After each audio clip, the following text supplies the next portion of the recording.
기도하겠습니다. 성령님 오셔서 저희가 온전히 성령님의 것이 되게 해주시고 성령님의 그 전능하심을 저희 안에서 마음껏 발휘하여 주시고 저희도 기쁨에 넘치며 건강에 넘치며 주님께서 주시는 평안과 영육간의 풍요함이 넘치게 해주시옵소서. 예수님 이름 받들어 기도합나이다. 아멘.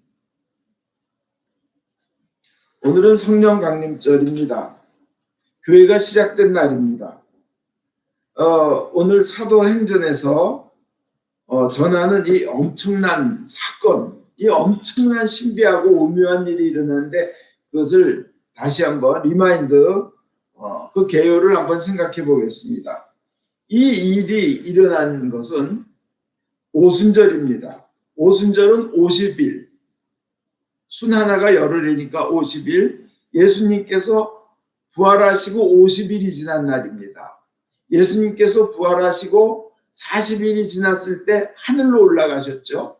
하늘로 올라가시고 열흘이 있다가 성령님이 오셨습니다. 그래서 오순절인데 사실은 원래 오순절은 성경에 구약 때부터 지켜내려온 겁니다. 뭐냐?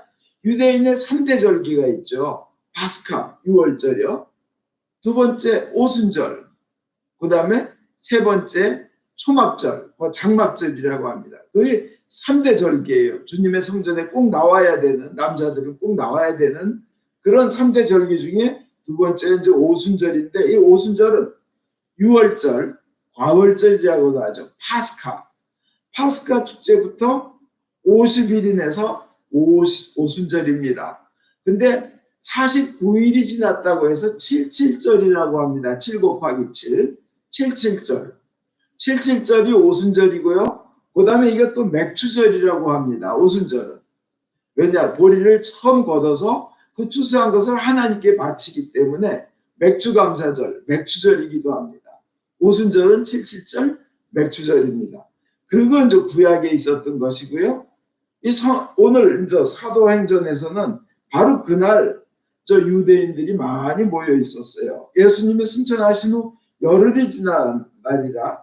근데 장소는 많이 모였는데 이게 어떤 사람은 마가의 집이다, 마가의 다락방이다. 그래서 마가의 다락방은 100명이 넘게 120명이 있을 정도로 컸다 이렇게 주장하는 분도 아니고 분도 계시고 어떤 분들은 성전이다. 왜냐하면 소리 듣고 몰려와야 되는데 그 전 세계에서 막 이렇게 사방에서 온 사람들이 모여 있으려면 성전이어야 된다. 쓴 단어를 누가가 쓴 단어를 가지고 누가는 이 단어는 집에만 썼다, 이 단어는 성전에만 썼다. 하여튼 그런데 그건 훌륭하고 전용하시며 고명하신 학자들께서 토론 많이 하시라 그러고 저희는 그게 마가의 다락방에서 일어났던 성전에서 일어났던 관계없습니다. 우리는 은혜 받으면 되는 거니까요. 근데 하여튼 장소는 그렇고 시기도 그랬고 일어난 상황이 중요해요.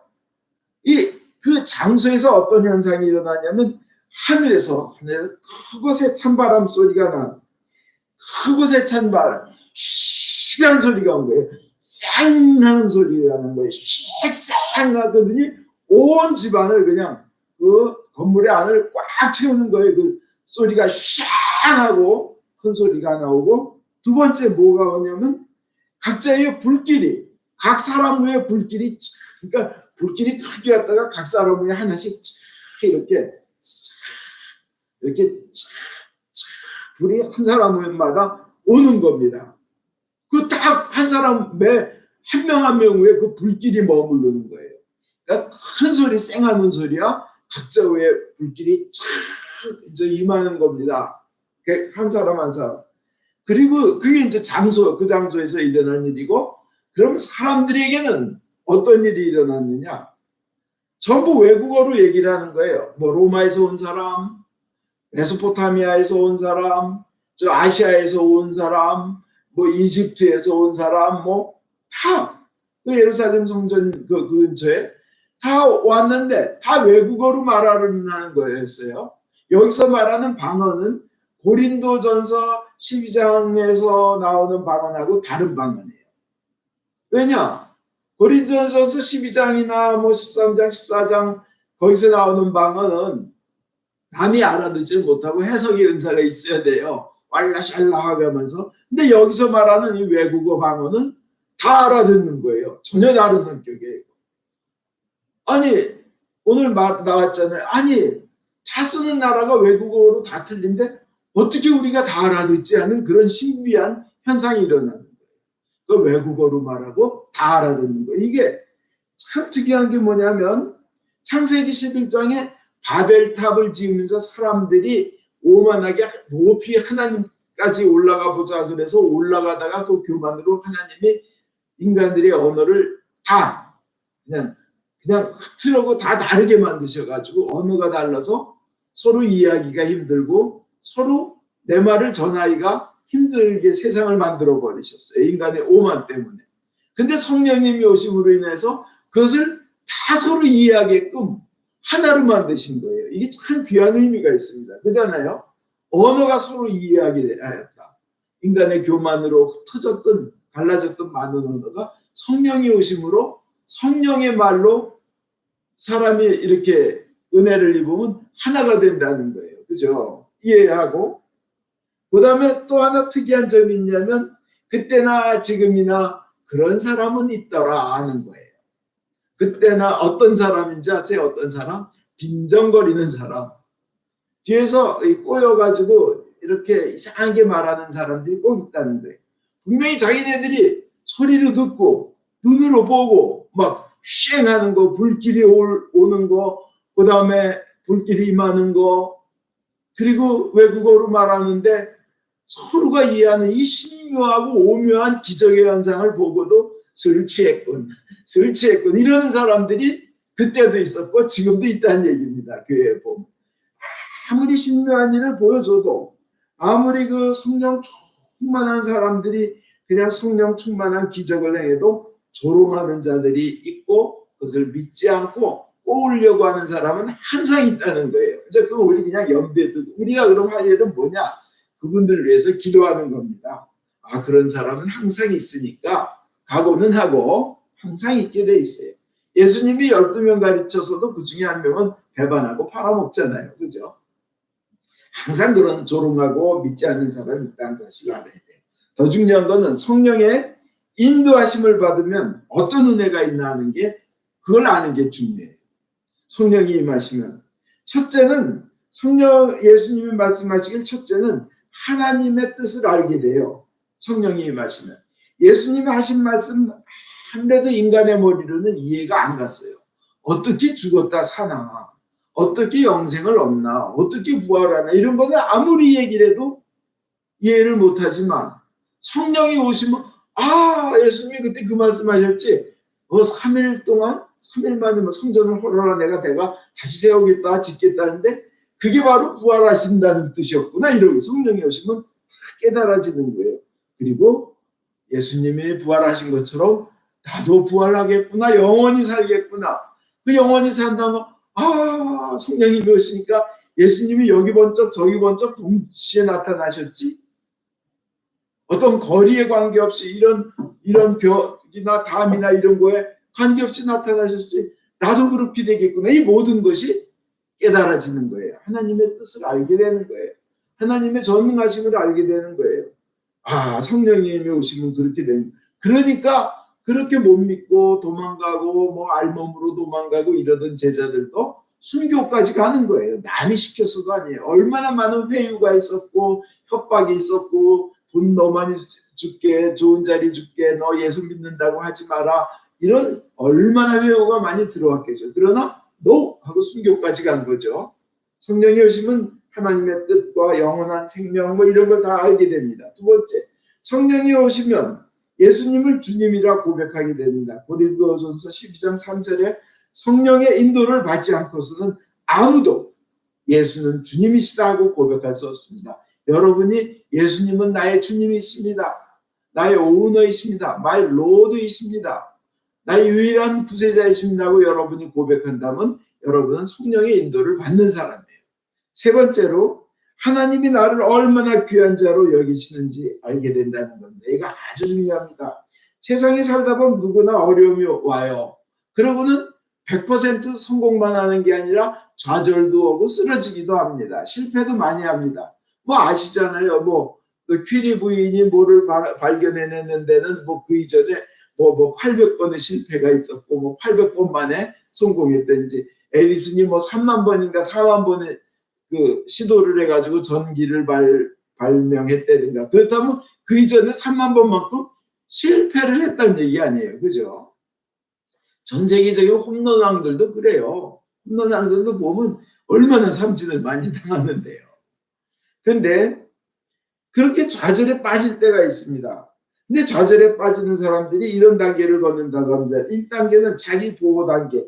자꾸 남한테 상처받으니까 너 그거 됐니? 너 그것도 못했니? 실패하니까 괴로우니까 자기 자신을 보호하기 위해서 남으로부터 피합니다. 그 스스로 고립되고 외로워집니다. 보통 혼자 이제 실패하면 자꾸 그렇게 혼자, 그걸 공격적으로 돼요. 누가 저기 하면 상처 때문에 팍 먼저 들이박으려고 상처하는. 그 다음에 2단계는 자기 연민의 단계예요. 나는 왜 이리 복이 없을까? 나는 참 불행한 사람이야. 나의 이 고통을 아무도 아는 사람 없고, 그래서 나는 외로운 사람이야. 그리고 나를 이해해 줄 사람이 없어. 난 주위 사람도 참 못 만났어. 사람복, 인복 난 너무나 없어. 뭐 이렇게 생각해요. 그 다음에 3단계 가서는 자기 분석을 해요. 내가 왜 그랬지? 내가 왜 그런 못난 짓을 과거에 했지? 내가 왜 그런 사람하고 결혼을 했지? 하고 자기가 스스로 분석을 해요. 언제부터 내가 이렇게 괴롭게 됐나 하고. 이제 4단계가 되면 보통 자기를 정죄해요. 아유, 내가 못나서 그렇지. 내가 죄인이지. 내가 뭐 나는 무능하니까 내가 그렇지 뭐. 그 다음 단계가 보면 자기에게 분노해요. 그래, 네가 그런데도 그래서 이 못된 거사. 너 이 살 가치도 없는 거사. 막 이렇게 비틀비틀거려요.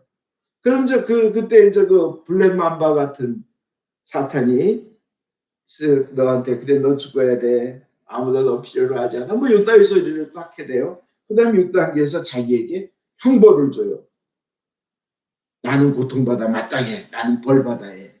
나는 죽어야 해. 뭐 이런 식으로. 그런데 우리 성령님이 오시면 이 모든 단계, 어떤 단계에 있든 우리는 성령님을 통하여 우리는 이길 수 있고 이렇게 말해야 돼요. 이렇게 뭐냐면 1단계에서 자기 남을 피하고 스스로 고립되고 나는 외로워 이럴 때 나는 예수님이 내 손잡고 계시니 외롭지 않다. 오히려 즐겁다. 나는 혼자가 아니다. 이렇게 1단계에서 고백하고 나는 그분의 전능하심을 힘입어 무엇이든지 할 수 있고 나는 담대하다. 누구든지 나에게 와봐라. 하나님이 내 편이신데 누가 나를 정죄하리요. 1단계에서 그렇게 고백해야 돼요. 우리는. 그리고 또 성령님이 오시면 그렇게 고백하게 되는데 우리도 협조해야 돼요. 자꾸 그래야 돼요. 그런 마음이 들 때마다 우리 그 몽둥이를 그때마다 한 대씩 쳐서 날려버리고 나쁜 마음 1단계 마음 고백해야 돼. 2단계에서 자기 연민의 단계에서 나는 왜 이리 복이 없을까? 난 참 불행한 사람이야. 뭐 나는 뭐 인복도 없어. 뭐 이런 생각이 있을 때 웃기지만 나는 그 누구보다도 좋으신 분 예수님 만났어. 세상 사람 다 합한 것보다도 좋은 친구 만났어. 좋은 친구 나의 벗 인도자 구원자. 뭐 결혼 안 하신 분들은 내 신랑. 뭐 좋아요. 나는 복 받은 사람이야. 그 누구보다도 복 받은 사람이야. 누구보다 행복한 사람이야. 이거 왜냐? 그게 믿는 사람이에요. 그죠? 영생이 있기 때문에. 3단계 사람들 자기 분석 단계 내가 왜 그랬지? 내가 왜 그런 결혼을 했지? 내가 왜 그런 못난 짓을 했지? 할 때 세상에 실수 없는 사람 어딨어? 성경 봐봐. 그잖아요? 완벽한 사람 어딨어? 나는 예수님 덕분에 나의 과거에 어떤 시행착오도 어떤 잘못된 시도도 주님께서 다 보상해 주실 수 있고 보상해 주실 것이고 수천 배 수만 배 크고 좋은 것으로 채워주시고 갚아주시는 사랑의 하나님 전능하신 하나님을 믿는다. 주님 말씀하시기를 입을 넓게 열라 내가 채우리라 그랬고 탐자봐. 그렇게 아버지 재산 반이나 다 털어먹었지만 돌아왔더니 사랑으로 안아주시고 더 크게 기쁘고 잔치 열어주시잖아. 이렇게 자기를 분석할 게 아니라 주님의 전능하심을 믿고 하나님 채워주신다고 믿는 거예요. 4단계에 있는 사람들이요. 자기 정죄 단계 내가 죄인지 내가 더러웠지 내가 무능했지. 자기 정죄할 때 그런 거예요. 성경에 많은 위인들 그 큰 죄들 지신 거 봐. 입에도 담기 힘들잖아. 그렇지만 그분들 하나님께서 그냥 무조건의 은혜로 성인으로 위인으로 삼아주셨어. 나는 그래서 예수의 피가 고맙고 성경이 고마워. 내 죄값 대신 물어주셨고 갚아주셨고 손해배상 대신해 주셨어. 그리고 나를 깨끗한 자라 의로운 자라 정결한 자라 칭의해 주시고 주님의 피로 나를 깨끗하게 희게 씻어주셨어. 나의 두루마리는 주님의 피로 씻어졌어. 그리고 전능하신 하나님이 내 아버지이고 불가능이 없는 예수님이 나에게 능력 주시고 인도하실 거야. 내가 날아가니 비행기 타면 비행기가 날아가지. 내가 잘해서가 아니야. 예수님의 능력으로 하는 거야. 그러는 거예요. 5단계에서 분노하는 사람, 자기 자신에 대해서 자기 자신 뭐 이 못된 거사, 뭐 이 살 가치도 없는 거사, 뭐 이런 생각이 날 때 이때 성령님의 힘을 얻어. 나도 고백하는 거예요. 나는 영원히 살 가치가 있어. 왜냐? 날 사랑해서 목숨까지 던져가며 사랑해 주신 분인데 그분이 하나님이셔. 하나님이 목숨까지 던져서 날 사랑했으면 나는 그만큼 살 가치가 있는 하나님의 아들의 목숨값에 귀한 가치가 있는 사람이야. 이렇게. 그리고 그분은 나를 그런 귀하고 가치 있는 존재로 만들어 주셨어. 그리고 주님 나에게 말씀하셔. 살아라. 죽지 말아라. 너 귀하다. 너 가치 있는 존재다. 너 내 딸이다. 내 아들이다. 사랑한다. 그러셨어. 하나님이 그랬는데 누가 그 다음에 6단계 있는 분들 자기에게 행보를 주려고 그래요. 너는 맞아야 돼. 넌 고통받아야 돼. 넌 벌받아야 돼. 넌 죽어야 돼. 그때 야 예수님이 나 대신 죽으셨어. 예수님이 대신 십자가 나 대신 지셨어. 예수님이 육체 고통을 당하심으로써 내가 받을 고통을 주님께서 대신 지신 거야. 또 내가 외로워하고 영신에 막 내 영혼에 괴로워하고 정신에 괴로워하고 막 그래야 될 것을 대신해서 예수님이 나의 아버지 나의 아버지 나의 하나님 어찌하여 나를 버리셨습니까 하면서 극도의 외로움과 정신적인 괴로움 막 하나님마저 나에게서 등을 돌리셨구나 나를 죽게 만드셨구나는 그 정신적인 고통에 예수님이 계신 거는 나를 그런 고통에서 해방시켜 주시고 나에게 그런 고통 당하지 말라고 대신해 주신 거야. 그래서 나에게 형벌을 주는 일 나는 더 이상 하지 않을 거야. 나는 오로지 주님께서 주신 즐거움, 주님께서 주시는 영원한 생명, 주님께서 주신 영육 간의 강건함, 그리고 기쁨과 치유와 담대함으로 난 살아갈 거야. 그건 믿음대로 되리라 그러셨어요. 하나님이 내 귀에 들린 대로 해주리라 하셨으니까 난 그대로 살 거야. 이렇게 성령이 오셔서 성령의 힘을 받아서 고백하신 여러분 되시길 바랍니다. 성령님 그대로 이루어 주십니다. 그 다음에 또 성령님이 오시면요. 네 번째로 능력을 받습니다. 그 첫 번째 생각 안 나시죠? 첫째 하나님의 뜻을 알게 되고 둘째 예수님을 주님이라 고백하게 되고 셋째 하나님이 나를 귀한 자로 여기시게 하셔서 성령님이 오시면 좌절해서 다 일으켜 주시고 네 번째 능력을 받아요. 전능하신 예수님께서 말씀하셨어요. 요한복음 14장 12절에 내가 한 일보다 더 큰 일도 하게 될 것이다. 예수님이 뭔 일 하셨어요? 죽은 자를 살리셨어요. 눈먼 자를 보게 하셨어요. 바다 위를 걸으셨어요. 더 큰 일을 하게 하신다는 거예요. 성경에 나오잖아요. 베드로 죽은 자 살렸죠. 바오로도 죽은 자 살렸죠. 한번 설교에 베드로 3,000명씩 회개하고 들어온 역사 일어나죠. 예수님은 그 팔레스타인 땅 거기 도셨지만 사도 바울은 저 유럽과 아시아와 뺑뺑 돌았죠. 전 세계 전 인류에게 전했죠. 예로 능력을 받습니다. 저 짐바브웨의 세븐헌드레드 클럽의 5월 30일 날 유튜브에 나온 건데요. 짐바브웨에서 크레이그 가족이 있었습니다.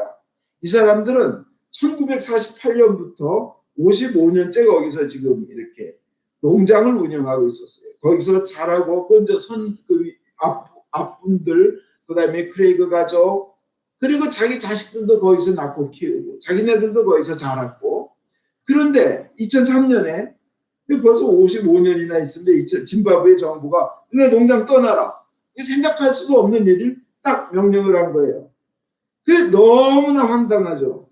할 일은 할 수 있는 건 정부에 맞서 싸우든지, 아니면 아이코어 맞서 싸우는 사람들 다 죽네? 도망가든지, 아니면 근데 맞서 싸우지도 않고 무서워 도망가지도 않고 그들이 선택한 건 성경에 이 속옷을 달라고 하는 자에게 겉옷까지 줘라. 속옷을 튜닉을 달라 그러면 코트까지, 클로, 망토까지 줘라. 예수님이 그러셨습니다. 아주 기쁘게 그냥 받으시와요. 주고는 도시에 가서 파업을 하는 것을 이렇게 하는 어떤 모임을 만들어 가지고 새로 농장주가 됐는데 이 사람들이 어떻게 농장을 운영하는지를 모르는 사람들을 가리키기 시작했어요. 그리고 새로운 재배법, 하나님이 주시는 지혜로, 이제 성경의 말씀을 따랐으니까 그게 지혜예요. 도망가지도 않고 맞서 싸우지도 않고 그냥 성경 말씀대로 하는 것, 하나님이 주신 지혜예요. 새로 가리키기 시작했는데 새로운 지혜를 하나님이 주셔서 정말 유기농 같은 방법으로, 자연에 있는 방법으로 했는데 그의 수확이 10배가 넘게 되는 거예요. 이제 자기 건 아니죠. 그걸 가리키기 시작해서 막 전국의 새로운 농장주들을 불러서 이렇게 해라 가리켰더니 20년 만에 처음으로 그 최고의 풍작을 이룬 거예요.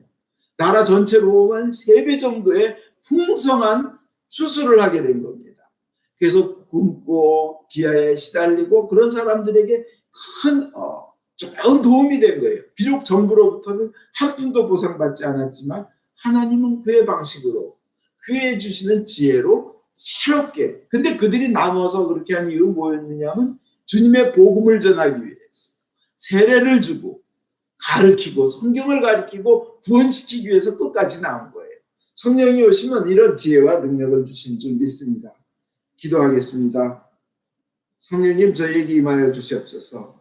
그래서 하나님의 치유, 하나님의 전능하심을 저희가 입게 하시고 성령님이 주시는 온갖 은사를 받아 능력으로 살며 전도하여 많은 사람들을 영원한 생명, 영원한 행복의 나라 천국으로 인도하는 그 귀한 도구 되게 하여 주시고 저희도 또 능력 속에 살며 평안하게 하여 주시옵소서. 예수님 이름 받들어 기도합니다. 아멘.